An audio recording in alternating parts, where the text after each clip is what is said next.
Good afternoon. Let me, first of all, thank all of the participants here this morning for coming to a community-based testing center driven by the needs of the community and calls by so many in this area, including Dr. Max Miller, President of the Baptist Ministers and Vicinity, and Senator Boris Miles, who will be represented by his executive director, his director, Ms. Foster, who will comment, along with our other elected officials, our council member, and others.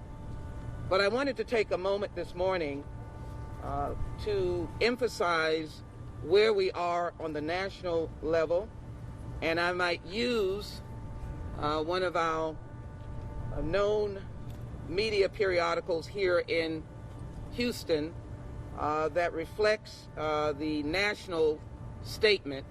First of all, Texas is now in the top 10 of the numbers of COVID-19 virus cases. In Harris County, we have done a stupendous job, the partnership of the mayor of the city of Houston and the county judge. But you cannot ignore this headline: Texas has the second worst COVID-19 testing rate. We're not where we need to be. And in the course of the medical professionals, many of whom are standing behind us today, they have recognized what I have been saying and the reason why we've been working with United Memorial Medical Center to put in place the number of testing facilities from the Smart Financial Center to Jacinto City that tested seniors, Hispanics, and first responders, to Forest Brook Middle School, 7525 Tidwell, to UMMC at 510 Tidwell, and now at the response of the community. And communities around Harris County and the city are asking, and in compliment with, we are complimenting the very hard work of the city at Butler Stadium, Del Mar, and the two county sites. The city and county are working under the federal government CDC. And what we are standing here today with the presence of Steve Williams, head of the health department, and as well his assistant health director, Ms. McNeese, and Dr. Purse, Dr. Varone, the mayor, is what we're seeing here is that this is a private entity doing public testing. And in this day and time, if we watch New York, we know that the medical facilities or medical shelters that they're called are being put up by Columbia Presbyterian. This has to be a public and private cooperation in order to get Texas where it needs to be. I'm excited about the fact that we are recognizing that we're not where we need to be. It is also important to take note of a number of points that I just want to make very briefly as it relates to what we're trying to do. One, we're going to seek unity on testing, cooperating with the numbers that we've been doing, giving the numbers, and working with the ability to assess the racial demographics, which are going to be so very important in understanding community spread, but as well understanding where these testing centers need to go. We're by no means suggesting that this has a racial bend that means nobody else gets it. We're asking the question why the disproportionate amount of those who have died and why it impacts people of color in a more devastating manner. Poverty is certainly one of the issues, but it is not the only issue. Texas with 13,300 cases as of this morning. The United States testing fewer than any of the countries such as Germany, Italy, France, Canada, and South Korea. We're less than all of those. So we have not done what we are supposed to do, and we have not done the necessity of making sure that we can do the testing that we are here to do. So what we're doing here is creating an important partnership and working to be in the neighborhoods, whether it's east to west, north to south, and working with Harris County as well. We want this enhanced public-private partnership to continue, and we want to make sure that we continue to get the resources, which is what we're fighting for in Washington. Part of the resources being used, of course, is the no-charge guaranteed free testing under the Family First bill, and that should be applying to those who are testing the public. That is the concept of this particular effort. We also know that we've had some barriers with the FDA, but in spite of that, we've done great strides here in this community. Some medical professionals will say that our spike, our peak, is not for more than 2 weeks from now, so we're not there yet. And we know that we've had at least 86 deaths, but we also know that we've had hundreds of people who have recovered. So I will be fighting for increased funding for diagnostic testing and as well for contact tracing, which will determine where people are and what kind of contact and community spread has occurred. UMMC is going to soon open a specialty follow-up clinic for COVID-19 patients who have had the virus and have overcome the virus. This will make a sizable difference. This is a number that I think you have heard already, that if we open up too early, as has been publicly discussed, and no one is inattentive to the needs of our business people, the economy, but we also know that in certain areas, when the nation gets a cold, the rest of those areas, impoverished areas, or areas that are in need, get pneumonia. Until we feel that we are completely on a healthy journey, that we have been able to stop the community spread, that we know how the contact tracing is working because we funded it and because we're continuing to test, it is doubtful whether or not we can have any kind of massive opening up of the government, whether it's state authorized, whether the federal government attempts to do it. It is untenable as far as I'm concerned. And one of the numbers leaked is from DHS, and I'll be having a call with Homeland Security tomorrow, which I'll pose the question about this. But between DHS and Department of Homeland Security and Health and Human Services indicate if we open up too early, upwards of 200,000 people could die. We don't say this to frighten people. We say this to emphasize the work of the people that are standing behind me and all of the medical providers, first responders, and essential workers that are out there every day. Don't they deserve us protecting them? Don't they deserve us being responsible for what they have to contend with? Hospitals with COVID-19 patients, numbers increasing, essential workers working every day. We owe them the responsible actions that we're trying to take today. So Cullen Middle School, through the collaboration of the Houston Independent School District that allowed us to open up with UMMC, Forest Brook Middle School, are really making a dent in the community. And we will continue from 12 to 5 today and from 9 to 4 for the rest of the week. We want this to be known as a community testing site. And my advocacy is that we be able to open sites in other communities throughout this particular region to ensure that we have the testing protocol that will help to save lives. Before I bring the mayor forward, we did this previously. I just want us to take a moment of silence for those who have lost their lives, including our first responders who have lost their lives across the nation, and those first responders who have been in the hospital right here in Houston, Harris County. We thank them for their service.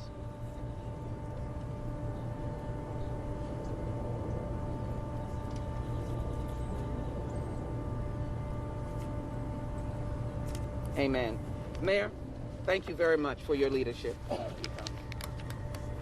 Let me start off by again thanking Congresswoman Sheila Jackson Lee for working very closely with UMMC in setting up another community testing site. She was instrumental in setting up the testing site on West Tidwell. In fact, both of those community sites on Tidwell, Northwest and Northeast, and now to be right here at Cullen Middle School between South Park and Sunnyside is to be commended and greatly needed, and that's why I wanted to stand with her to say thank you, and to Dr. Verone with UMMC, thank you again. There's no question we need more testing. It needs to be widespread. In addition to the 2 public sites that have already been, that already exist. But there are a lot of people within our city, especially coming from vulnerable communities, at-risk communities, that may not have the means, the transportation to get to those 2 public sites. So you kind of need these sites all over and close to where the people are in these various communities so that they can easily access it. And that's what's happening here today. And I want to thank the Congresswoman and UMMC for making that happen.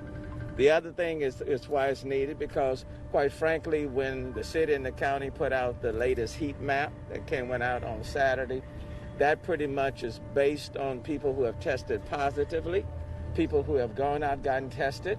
And so you can look at that heat map and you can see where certain areas seem like there are more cases in those areas. That's pretty much based on the testing that has been done. So for example, if you're on the northwest side of town and you may look at Acres Home and say, okay, Acres Home is a hot spot, well, the Tidwell site, the testing site, was very close to Acres Home. That doesn't mean that community spread is not all throughout the city, or there are more people that are out here. They just haven't been tested yet.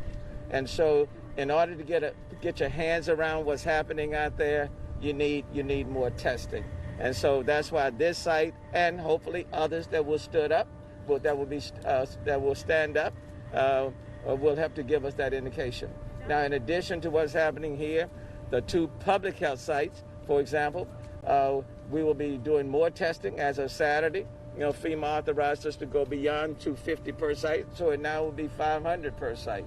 And so when you combine what's happening at those 2 public health sites with what's happening here today and what others are doing across the city, it will give us more widespread testing. But we are significantly away from what's needed in order to measure the community spread.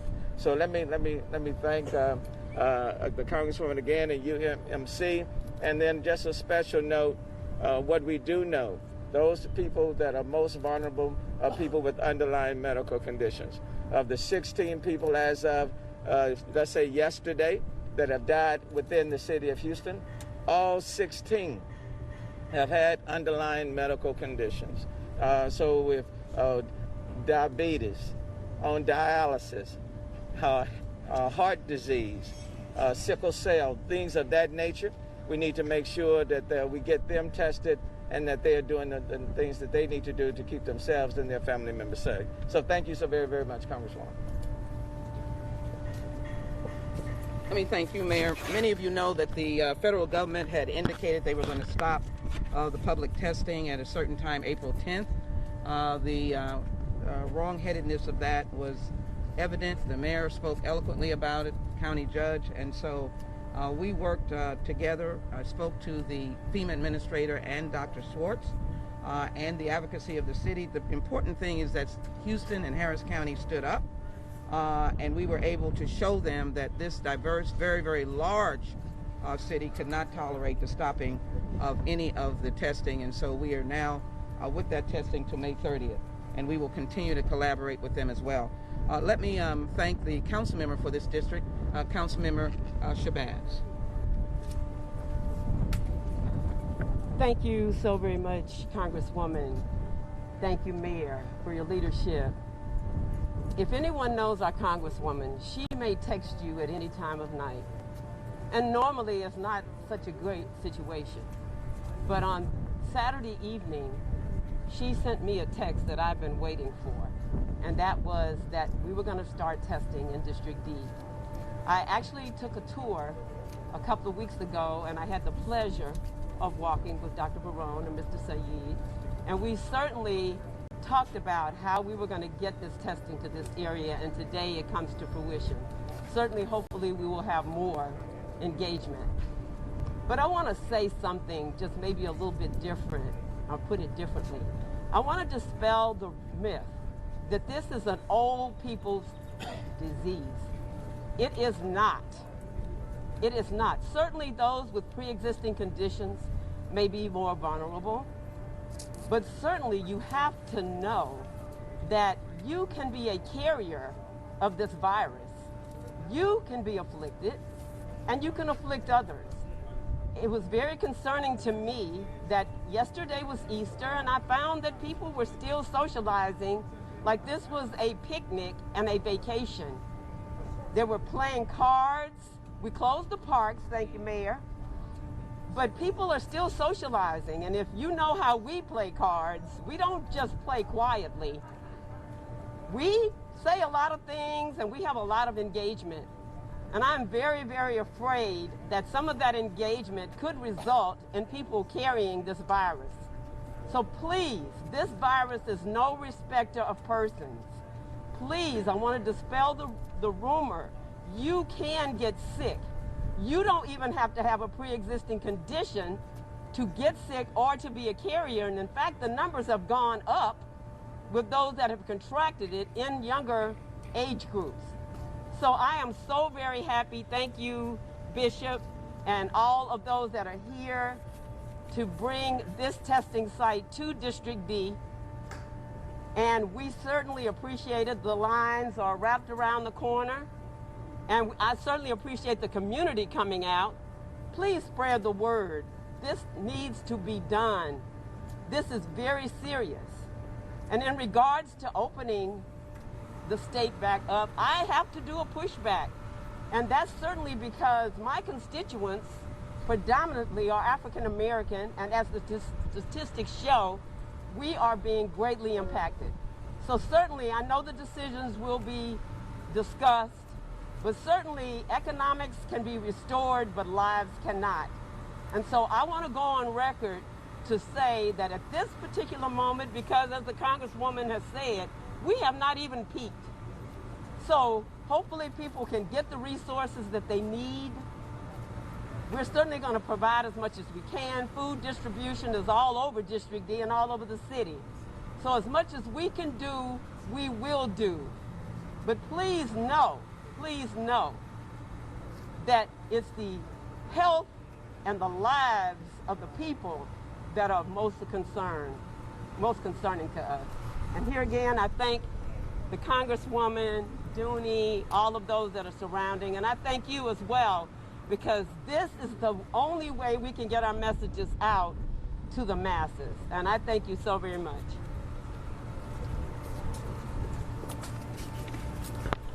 Thank you, Councilmember.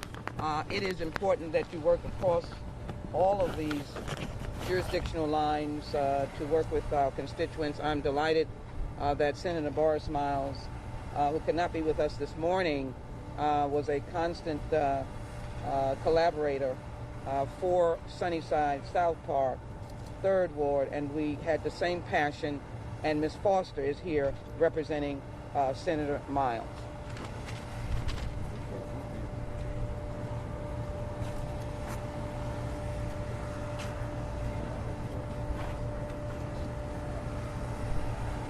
Good morning.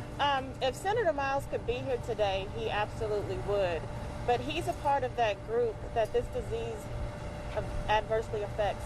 Not only does he suffer with kidney disease, but he also suffers with hypertension and sickle cell. And those underlying conditions are the thing that would kill him when this disease comes. So he can't even leave the house. And so that's why we must continue to open facilities in our neighborhoods that have African Americans in them. We can't get off the topic that this disease adversely affects and kills African Americans at a higher rate than it does anyone else. We must continue to repeat that and badger it. He's so thankful to Congresswoman Lee for putting a testing facility in this community. He has worked with her. She heard his cries, and so we have this facility there, but this cannot be the only one. We must continue to put them throughout the district, throughout the state, in communities of color that are adversely affected, so that we can try to flatten this disease and get those the care that they need. So thank you, Congresswoman Lee. Thank you, Mayor, for getting a testing facility out here. Thank you for UMC for being in this community, and we hope that there will be more out there. Give him our best regards. Steve Williams is head of the city health department. Steve has been working on this whole idea of working together, expanding testing with the mayor, and I thank him with his deputy director, who is here as well. Steve Williams.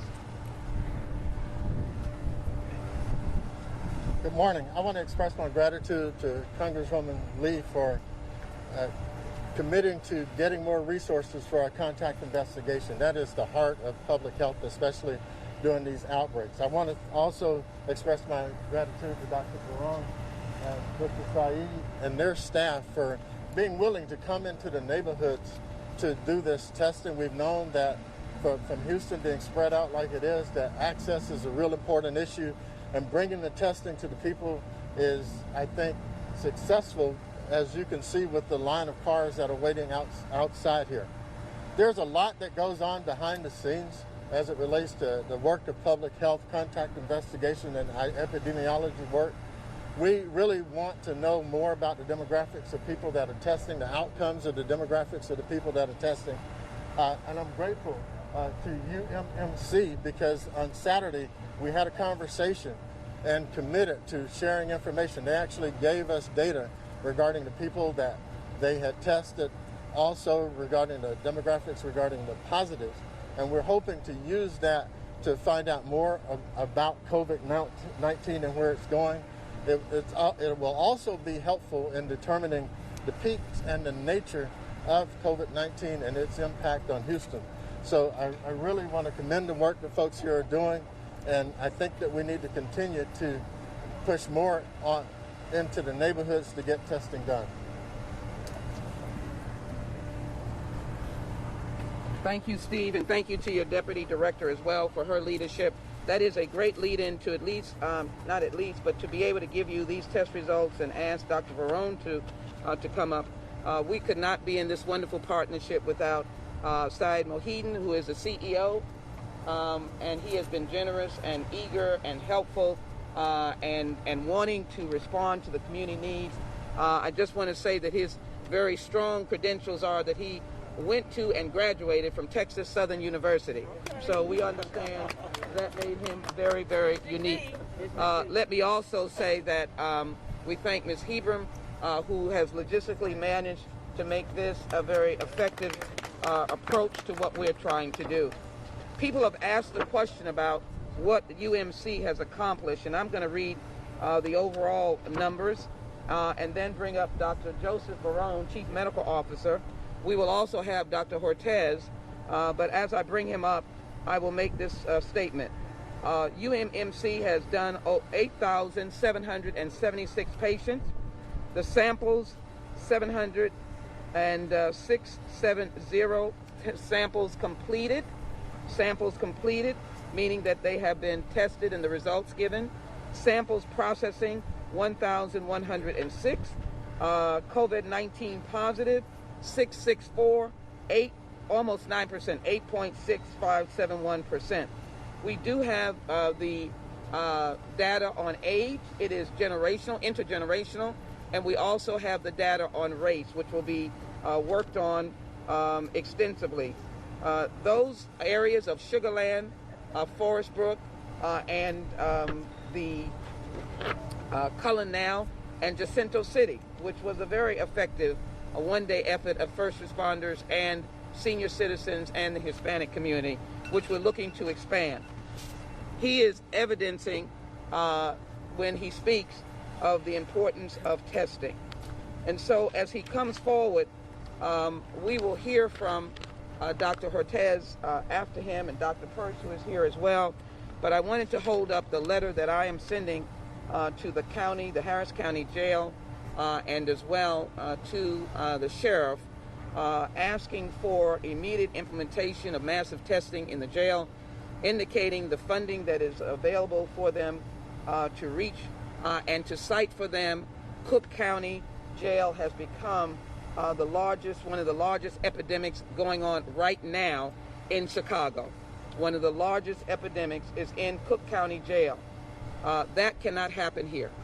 And as a senior member of the Judiciary Committee, I look forward to working with them to move this process forward because this cannot happen here, not with all the work that the county and the city leaders have taken. We must work together. This is no one's fault, but it must be done expeditiously. Dr. Barone, if you would come.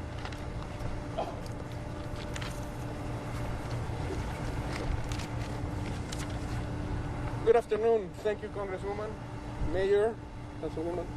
Thank you, everybody, for being here. I mean, if I have to tell you something simple, would be test, test, and test again. This is not I'm a private institution, you guys are the city. This is a war. This is a war against the virus, and we are working together. Between the city and between us, we are in excess of 15,000 tested people. Yet, that's not enough. And that's not enough just because we're seeing a lot of young people, just like it was mentioned earlier. I mean, we are seeing a lot of African Americans, a lot of Hispanics that are being testing positive.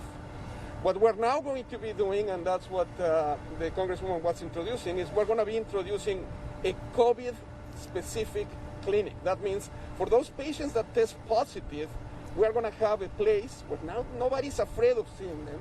We're going to see them on regular basis. And we are going to have follow-up of these patients, which is what was done in other countries. For example, in South Korea, the way by which they were able to control this pandemic was by having adequate follow-up of those people that tested positive. So that's one of the things that we're going to do. We're going to look at them in a variety of different epidemiological ways. Hopefully, we're going to be working very closely with the city because, you know, like I said, this is not me or you, this is us. We are going to fight, and we're going to control this. If I have one more thing to tell people that are watching this is stay home. Please stay home. There is nobody can tell you that going out will be fine. Trust me, your life may or may not be at risk, but others for sure will be at risk. So stay home. Thank you very much.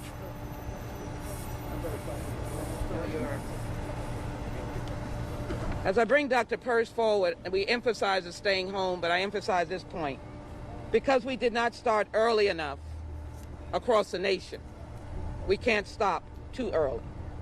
You've got to keep the testing going for leaders like Mayor Turner and the work that he is doing, leaders like Judge Hidalgo, to have the information to be able to know community spread or to stop community spread, and to work with neighborhoods where the asymptomatic symptoms may lead people to believe that all is well because you have not tested. That is extremely important. Dr. Purse, who has engaged in this over and over again, is well informed about how this can occur. We thank him for his leadership and ask him to come forward. Thank you, Congresswoman and Mayor, Council Member.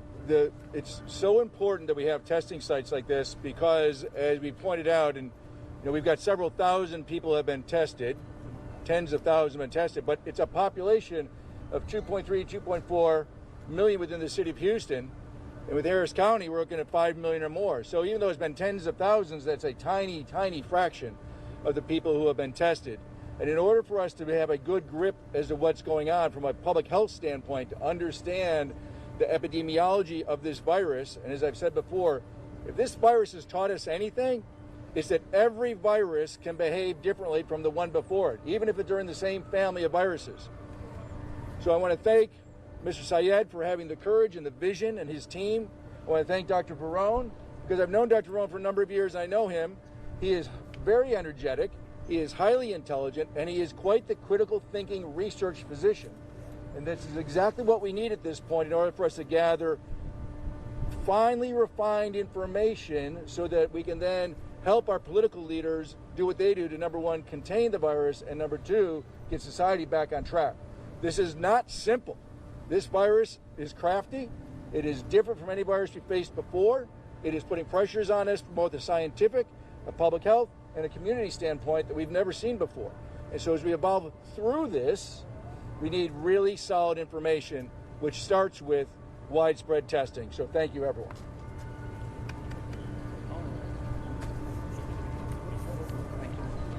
We'll open it up for questions now. I want to acknowledge the presence of Carl Davis. He is the community voice, and I'm excited about his presence here.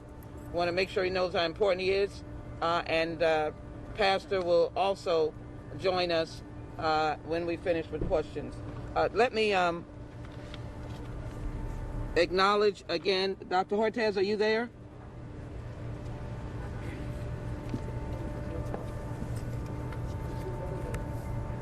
Dr. Hortez?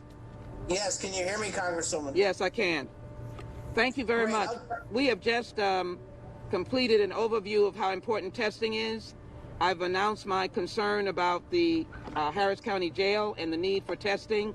And as well, we have commented some on the fact that early elimination of the stay-at-home would not be helpful to ending the pandemic. So you're on, Doctor. Dr. Hortez is in the midst of very important work on discovering a vaccine. We're very proud to have him part of the Baylor College of Medicine and head of the infectious disease. Dr. Peter Hortez. Thank you, Congresswoman. It's an honor to be in such distinguished company. People like, of course, the mayor and who I've admired for a long time, and Stephen Williams and Dr. Pearce. These are Ms. Shabazz. These are all heroes of mine. Just very briefly, because I know there's a lot going on. One, I think one of the reasons everyone's here today is the recognition that COVID-19, as it's moved into the southern part of the country, has really become a health disparity. By that I mean we are seeing a disproportionate impact on African Americans and Hispanic populations living in poverty. And we don't quite understand why. We think that poverty is a huge component. And with that, in part, underlying diabetes and hypertension, but there may be even more than that. But the bottom line is what we're now seeing is the case fatality rate is much higher in the African American and Hispanic population than we would have thought, and much higher than other populations. And this means that in low-income neighborhoods across Houston, that we're going to see higher death rates than we will in other parts of the city. And this is why the testing is so urgent, because that's all we have right now beyond the social distancing is to test and test and test and make certain that people maintain social distancing. We also recognize it's a lot harder in low-income neighborhoods because of the crowding to do that social distancing. So everybody's worried. The new models coming out of Seattle from the Institute of Health Metrics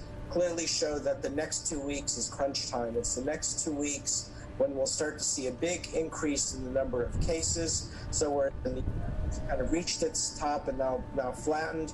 Here, it's down in Houston, it's not going to reach its peak for another 2 weeks. So this is the time when we can actually save lives. That's point one. Point two, as the Congresswoman mentioned, there's now a bunch of data coming out that some of our worst epidemics in the United States are occurring among jail and prison populations. So that virus is racing through incarceration facilities. That's a huge source of worry for us, and one that we're going to have to watch very closely. I certainly don't claim to have the answer, but certainly from a humanitarian point of view, we have to recognize that our jails, our county jails, our local jails, our federal prisons are at high risk for epidemics of this virus. And this is something that we're going to have to watch very carefully. So unfortunately, I don't have time to stay, but I think raising those 2 points, the role of this virus as a health disparity among people living in poverty, people of color, this virus affecting our local prison and jail populations. This is going to be a new theme, I think, as this virus races across the southern part of the United States. So Congresswoman, Dr. Pearce, Mayor Stephen Williams, thanks so much for having me. Thank you, Dr. Hortez, very much. We will continue to work with you on the advancements that you're making on behalf of the nation. We'll now open it up for questions. Question.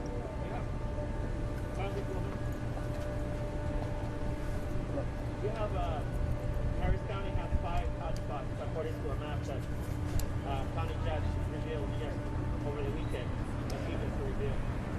How important it is to see that you mentioned that more testing is important, but how important it is probably to be testing people that probably do not have any symptoms right now. A lot of people are questioning that because they can only come here if they have symptoms, but we have known that there's people out there that might have the virus that do not have any symptoms, and they might be spreading it around.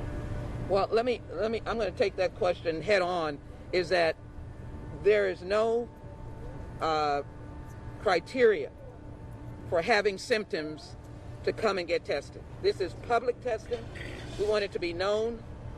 We are bilingual here as well. We want to make sure that if you have symptoms, yes. But if you have symptoms that generate an inability to breathe or other serious aspects of COVID-19, call your medical provider. But if you are a family that you want to be tested because you may have been exposed or you just don't know, we have an assessment here that will determine. So we want, first of all, for people to know that we are not asking you to come here with symptoms only. We're hoping that you come here so you can determine whether you are positive, because many people are asymptomatic. They have nothing, and they're carriers. Councilmember Shabazz said that, as we have determined with the numbers that Dr. Varone has indicated, and I'm going to let him come so he can also say it in Spanish, is that people who are young, some of the sickest people that we've seen have been under 50 or under 40 and have had to be in the ICU. So what we're crying out is, we thank the media, first of all. You're essential to be able to explain to people, don't let Forest Brook not have a line for you to be tested, so that we can determine the community spread and give you instructions. Everyone is called, positive and negative. Everyone is called, so that you know whether you have to self-isolate for 14 days if you're not feeling sick enough to call your medical provider. We want to do this to save lives. That's what we're trying to do, is save lives. Dr. Brown? Sí, básicamente lo que la congresista estaba diciendo es, estamos aquí a salvar vidas. No es necesariamente que tengamos ningún tipo de corte en edad. Si alguien tiene síntomas o no tiene síntomas, pero estuvo expuesto a alguna persona que puede o pudo haber tenido COVID, debe de venir acá. No se cobra, es una cosa totalmente gratis. Eso de pensar que esto nada más le pasa a la gente mayor de edad es incorrecto. La gente joven también puede tener estos problemas. So, can we get it clarified? Kind of following up on his question, maybe Dr. Parson can talk about this. At the UNMC sites, there is no pre-qualification, but at the city sites and the county sites, there still is. And can you kind of tell us that, because I think people don't know the difference. Yeah. Right? So, like the average person. Right. So thank you for that question. Because we were limited with the tests that we were able to do at the FEMA, the federally supported sites, we were trying to target those folks who we felt it was most important to identify. And those were, in the beginning of this whole thing, as you recall, when we were assuming that this virus was going to behave like most viruses do, it is the symptomatic person who tends to push the virus through the community, not the asymptomatic. We've seen with other viruses, people who are asymptomatic are able to spread, but they generally spread it only a tiny amount, and it's the people who have symptoms. So we've learned, unfortunately, that this virus is different in that aspect. So sites like these, the UMMC sites, which have been taking folks who are asymptomatic or without any symptoms, testing where I want to be tested, has given us insights that just several weeks ago we didn't anticipate. So as we are ramping up with the federal sites, as we go from the 250 to the 500 capability, which the federal government has given us the authorization to do that, we now need to operationalize that, and that's going to take a day or so, but it is our intention to go to basically open it up to anyone. We're not quite there yet. Give us a day or two, and we'll be there, but that is the intention. Are they doing that for the county too? I wasn't sure. I can't speak for the county, so that'd be a good question for them. Dr. Purse, can you talk about the zip code map? Do you believe that the zip codes with the heightened amount of cases are directly linked to the proximity to drive-through testing sites? I think that's something we need to take very seriously. One of the things, as you may recall, when we talked about the heat maps before, one of the things I wanted to warn people about was that there is a bias in the heat maps based on how close they may be to testing centers. Because as has been mentioned, transportation to a testing center is a challenge for a lot of folks. So people who live further away from the testing centers are less likely to get tested because of transportation issues, which means that then those zip codes would may artificially have lower apparent density. The other thing to keep in mind, as much as that may be accurate or not, the other thing to keep in mind is that the heat maps are a slice in time. So what we see with the heat map today may be different 2-3 weeks from now for two reasons. One is we may have better testing, which would be a pretty obvious reason why the maps may change, but also in areas where, let's say we had equal testing in all neighborhoods, there's going to be some differences. We don't think that our maps are accurately reflecting that today, but if we had a perfect map, there would be some differences. But that's going to change every week, that you would see some changes in that. Because as a species, human beings, we have no immunity to this. So it doesn't matter what neighborhood you live in. It doesn't matter, what your socioeconomic status is. Everyone is equally susceptible to becoming infected. But as we've seen, and as has been pointed out, those who have chronic underlying medical conditions, and it is apparent that those who are people of color seem to be a greater risk for developing the most serious consequences of it. So to the Congresswoman's point earlier, just because you're young and healthy, that does not mean that it's okay for you to go out and interact with other folks, because you could still become infected. And if you're young and healthy, it appears that you may be someone who'd be more likely to spread it unknowingly than someone who is older with chronic underlying conditions, where you're more likely to develop symptoms and then more likely to be one of Dr. Varone's patients in the ICU. So long answer to your question. And do you have a thought on why so many people that were able to get tested and then tested positive in the energy corridor? Specifically, I don't know. Perhaps they had, better transportation assets. I don't know. I mean, would you say the heat map or whatever, the dark spots are not really, that's just a testing. I mean, it's not really a heat map, is it? I mean, should we read that much into that map? Well, let me put the Washington analysis of what we're hearing in our conference calls and doctors. Thank you, Dr. Purse, very much. First of all, diagnostic testing is our GPS. It is how to move around in these hot spots where people may come here whose zip codes are in the spots that are hot spots or places where there's a lot of testing. Maybe they haven't had access. If I cite the Chronicle, you made note of people who are fighting to be tested. For me, that's appalling.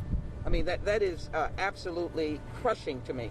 And I'm not sure whether doctors are referring people to the sites, both the city and UMC. It's conspicuously open. Forest Brooks is conspicuously open.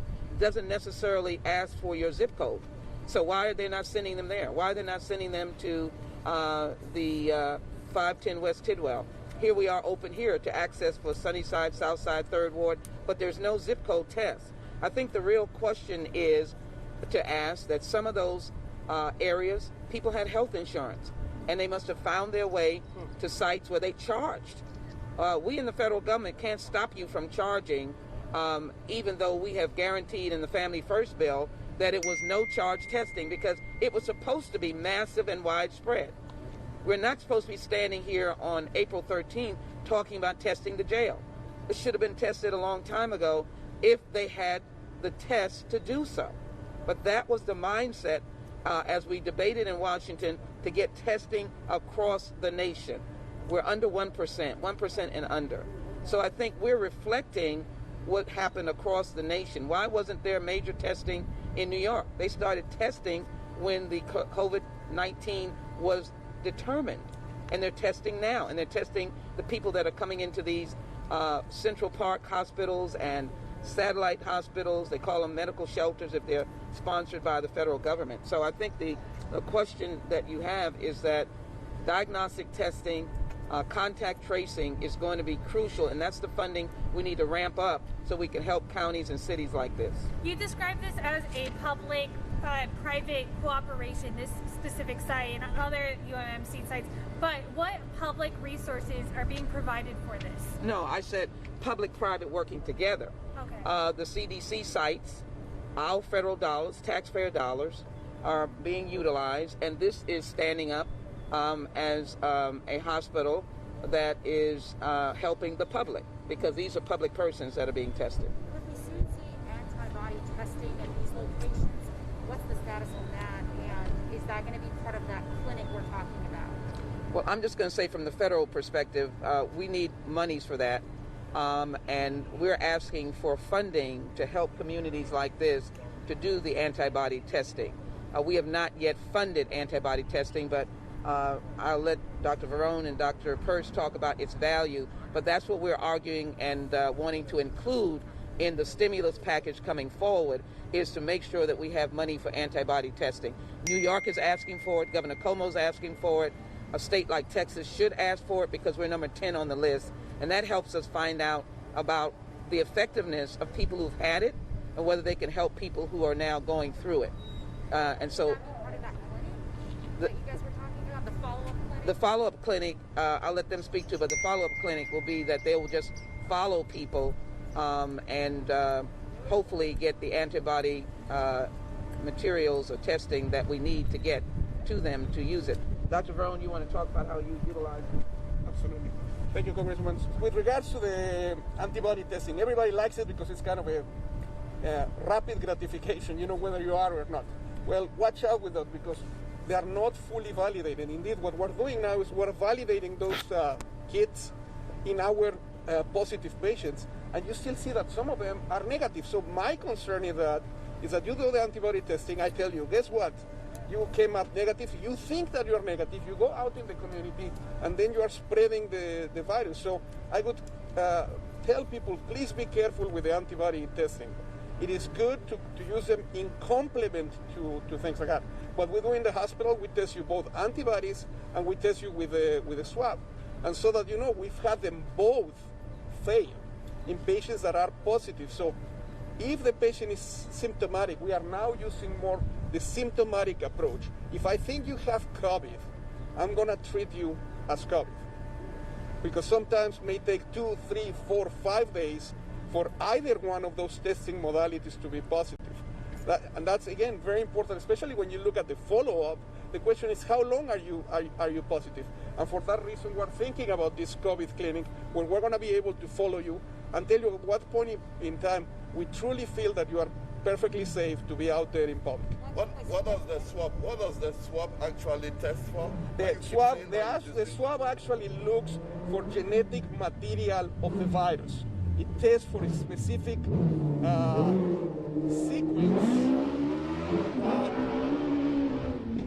sequence that is present in the virus. It looks at the virus components, to call it like that. That's the swab. That's the one that we put a big Q-tip in your nose and then look at it in a special machine.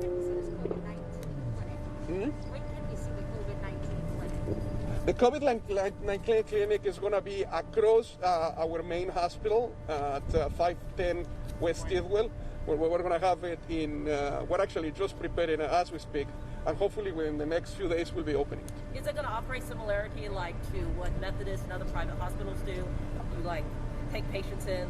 I cannot tell you what they do because I'm not familiar with what they do, but what we're going to do is we're going to have every patient that we know is COVID positive, we're going to call them and ask them to come so we can follow them up both clinically and as well as by testing. One of the main issues that we have, a lot of these patients feel like, they feel like second-class citizens.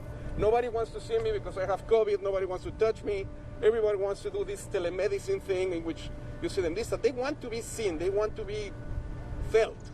So we felt that necessity and we're opening that clinic so we can have follow-up of that. Not only of that, I'm sure you have heard that a lot of these patients may have pulmonary conditions, their lung function goes down.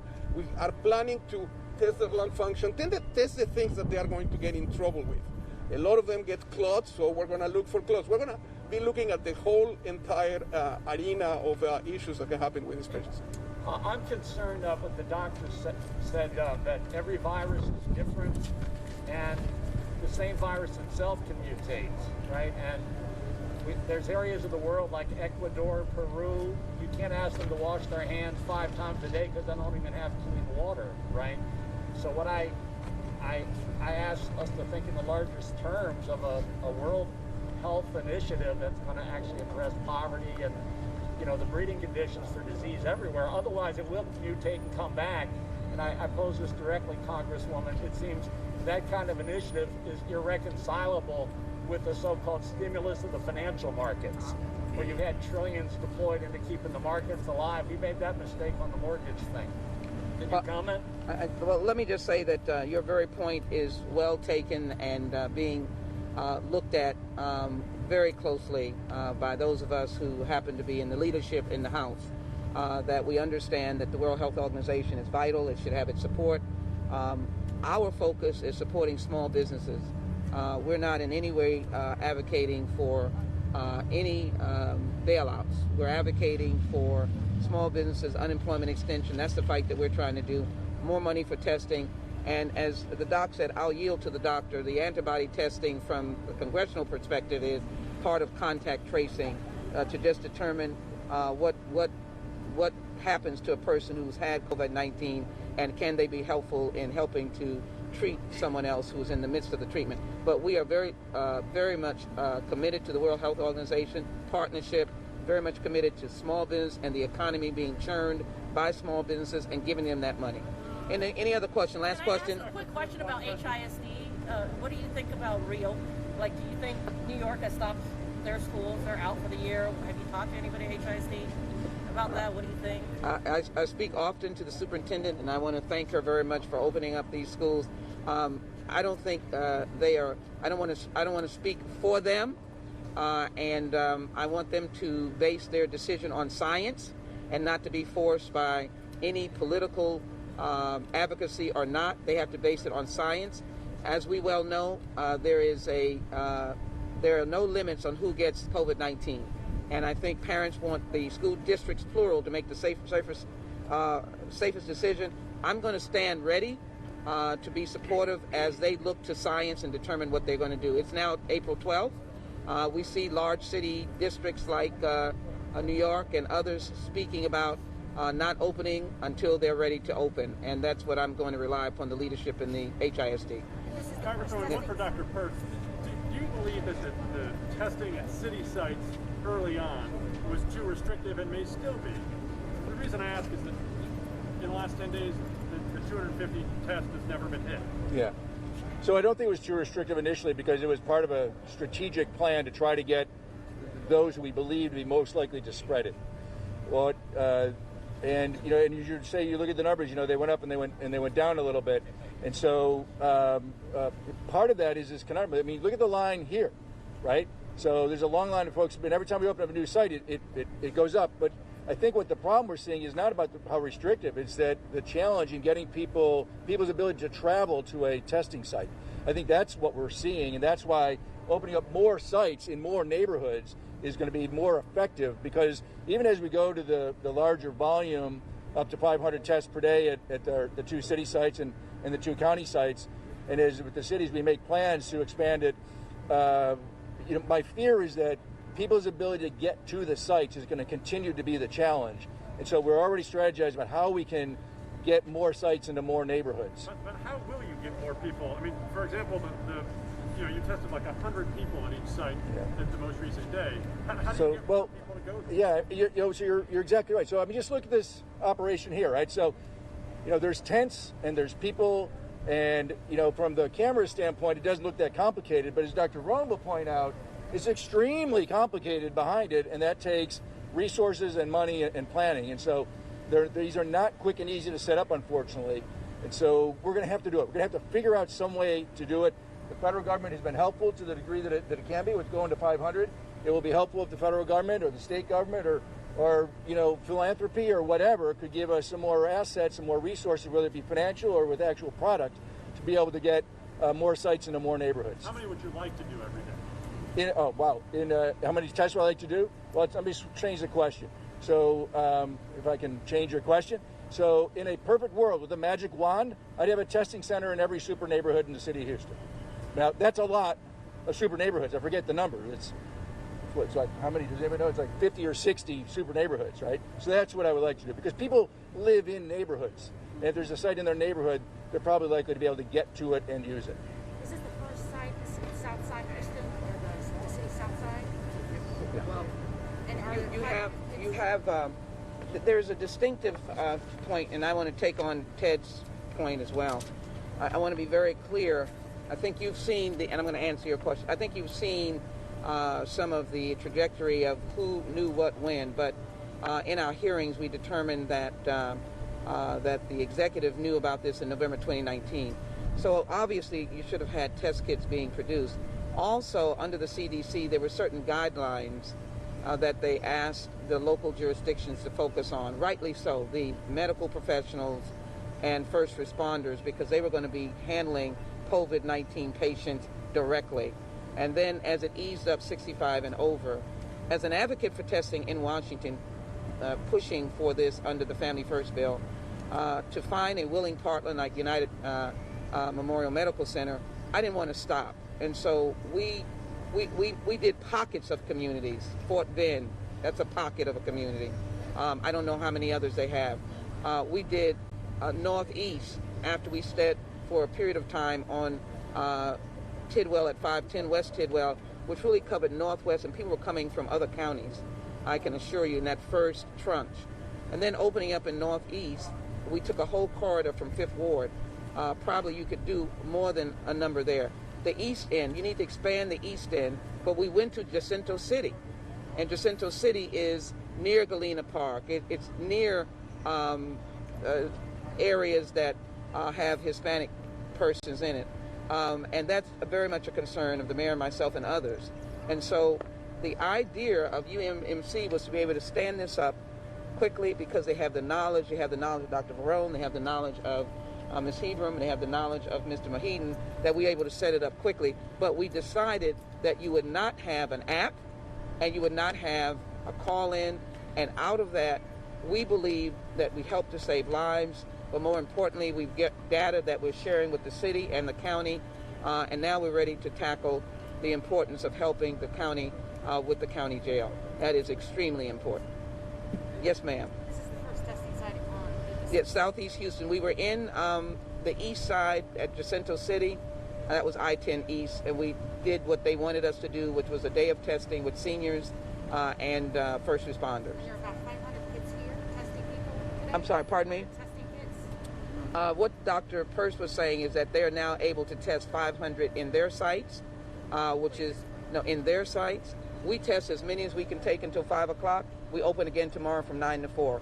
We will test as many as we can. We've been doing, 200 and above a day. When we started in West Tidwell, I think we were doing 400, but we were open from 8 to 8. So we're open from 9 to 4. And so even though it says register, you don't have to register? Yeah, No, the registers when they come in right here. When they come in right here on site. There's no pre-registration. But So- that's data collecting. And just to clear, so you got the Tidwell location, the Forest Brook Middle School, the Smart Financial Center, this place, and then in the Cypress Creek, is that place still open? Isn't that the nursing home? Cypress Creek Parkway, Physicians Associates? Huh? Cypress Peak is appointment only. Oh, the Cypress is for appointments. So the drive-through is just Tidwell, for the UNMC sites, just Tidwell, Forest Brook, Colon, and Smart Financial, the four? Is that correct? Yeah. Okay. Del Mar and No, those are the That's city. side. Yeah. Oh, okay. That's private side, right? Yes. And we even have a capacity if the neighbors walk up. We have a walk-up table, but we give them an appointment to come back. And then the Jacinto City is no longer up. That was single day. Right? No, we did what they asked us to do, and they were happy with us. And we had those people come in, and they were seniors, and we had them in a special process. But we're looking to answer the call for others that are reaching out now. Can I have any other questions? Well, I do want to thank the media for being so diligent. You don't speak for me. You speak for all these people who are doing the work and as well who are working to help the people who are in these communities. Getting the information out is crucial. Getting people to know you just have to come to 6900 Cullen at 9 a.m. tomorrow. You just have to come to 510 West Tidwell at 9 a.m. tomorrow if that is near your area. Thank you, Mr. Williams. You just have to come to 7525 Tidwell, that's Northeast. Do not have to pre-register, and we will be able to help spread this testing. Pardon me? Yes. And then, of course, Smart Financial Center, which is in the Fort Bend County area. As I said, I want to acknowledge Mr. Davis, and I want to bring forward President of Baptist Ministers Association Vicinity, Reverend Dr. Max Miller. Thank you, Congresswoman. I want to thank the Congresswoman and all our elected officials, as well as all of our medical personnel, for allowing this site to take place. It was very needed and very necessary. But let me do this. Let me encourage the ones that live in the communities, to do what we're supposed to do so that we don't become our own worst enemy. Yes, sir. Let's make sure that we continue with the social distancing. Make sure we adhere to staying at home as much as possible except for the essentials. But most of all, know that you are able to come to this site. You can come and be checked out in the neighborhood where I know there have been some problems with transportation. Yes. But I want to thank each and every person that thought it well enough to make sure that this site become a reality. But please, constituents, please, members, please, community, make sure that we are doing what we need to do, that we can make sure that we stay as safe as possible. Again, we thank you. We thank Congresswoman Sheila Jackson Lee for her tenacity. We thank all of those.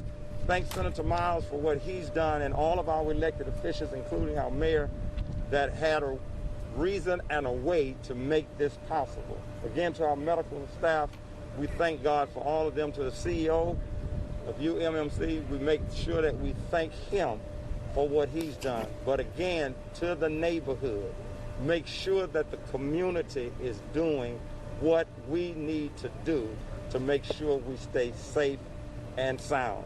To my friend, Brother Carl Davis, I want to thank him for being right on the battlefield with us as we continue and will continue to work with our elected officials. God has the last say-so, but he also gives us what's called common sense. So we want to make sure that we exercise the common sense that God has given us, that we don't allow our faith to fade, but make sure we listen to the medical facts, what have taken place. Let's eat right, let's exercise, let's make sure we try our best to take care of those underlying issues that have become a major cause. And again, I thank each and every person that's responsible for this site being here. We thank you, Congresswoman. With that, we'll call, I want to acknowledge Reverend Hall's presence here. With that, we'll call this press conference to a close. We want to speak to Mr. Carl Davis as a local community representative. I know that he will be well ready to do so. And so we thank him. But you can see the cars coming in, and I'm just going to walk down to the cars in social distance to encourage them to come. And we're going to be sending out a word that we'd appreciate if they bring their seniors. Dress with a mask, please. That everyone, and it's one of the things that we want to try and be able to do is to give everybody a mask in terms of trying to give them out in the community, but that's not, we're not at that point yet.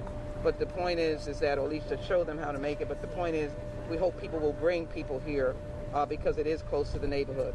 And we will take walk-ups and we'll give them an appointment. So